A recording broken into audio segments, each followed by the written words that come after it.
उसने वादे को अपने बांधा है, उससे क्या बहुतों के जीवन में स्मरण हो, क्या हो, और बहुत लोग जाने कि परमेश्वर ने जो वादा किया है, जो वाचा बांधी है, वो सच है। और परमेश्वर नहीं चाहता किसी को दुख में, किसी को तकलीफ में रखे, है ना। पर कई बार हमारा स्वभाव इतना कठिन होता है, इतनी परिस्थितियां हमारी, क्या कहते हैं, हमारा जीवन इतना खराब होता है, जिससे कि हमारी परिस्थितियां बिगड़ती और परिस्थितियों के साथ साथ जीवन भी बिगड़ जाता है। मैं आपको बताना चाहता हूं, नूह बहुत आज्ञाकारी रहा। कैसा रहा? लिखा जो जो परमेश्वर कहता था वो उसके जीवन में होता था।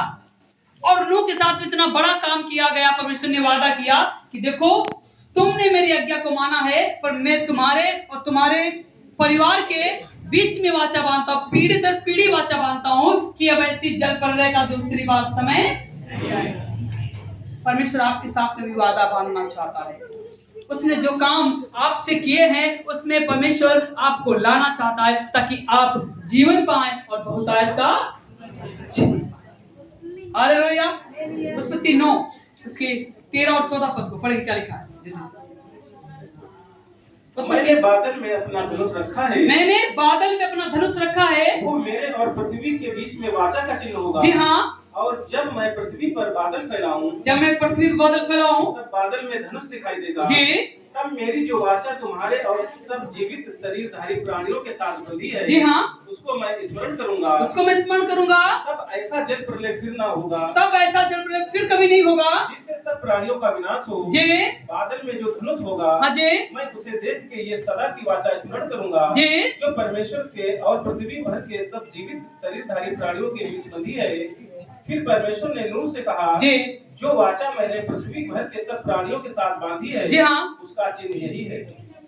सुनिएगा, परमेश्वर ने जो नूह के साथ में वाचा बांधी थी, उसको परमेश्वर पूरी पृथ्वी के लोगों में लेकर आता है। कहां तक लेकर आता है आपको पता? एक जन का धर्म कमाना किसके बराबर हो गया? सारी पृथ्वी के लिए प्रतिफल हो गया। किसके लिए प्रतिफल हो गया? सारी पृथ्वी के लिए। धर्मी कौन रहा? धर्मी कौन रहा? नूह अपने जमाने का धर्मी व्यक्ति था और उसका परिवार बचाया गया, और उसके द्वारा बहुत।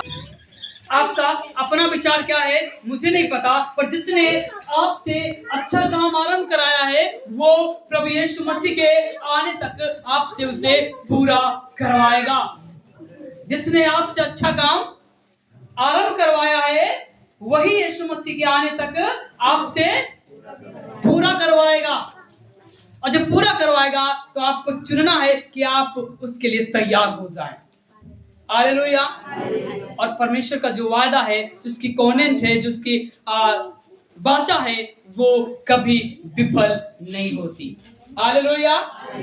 लोग आपके साथ वादा करें, वो वादा फेल हो जाता है, असमर्थ हो जाता है, पर परमेश्वर का किया हुआ वादा, परमेश्वर का किया हुआ वादा कभी असमर्थ, कभी फेल नहीं होता, क्योंकि उसने आपके साथ में क्या किया है? क्या किया है? और वाचा को कौन मानता है? वाचा को कौन मानता है? परमेश्वर। और वाचा किसके साथ बांधी गई? नूह के साथ। उस जमाने में नूह के साथ, पर साथ में लिखा पृथ्वी के लोगों के साथ में भी। और वो वाचा आपके साथ में भी बंधी, वो वाचा आपके साथ में भी। और वही परमेश्वर है जिसने नूह को बचाया, जिसने नूह के साथ में वाचा बांधी, वो परमेश्वर आपके साथ में वाचा बांधता लेता है। हालेलुया। मैं कहना चाहता हूँ, परमेश्वर आपके जीवन जो वाचा बांधता है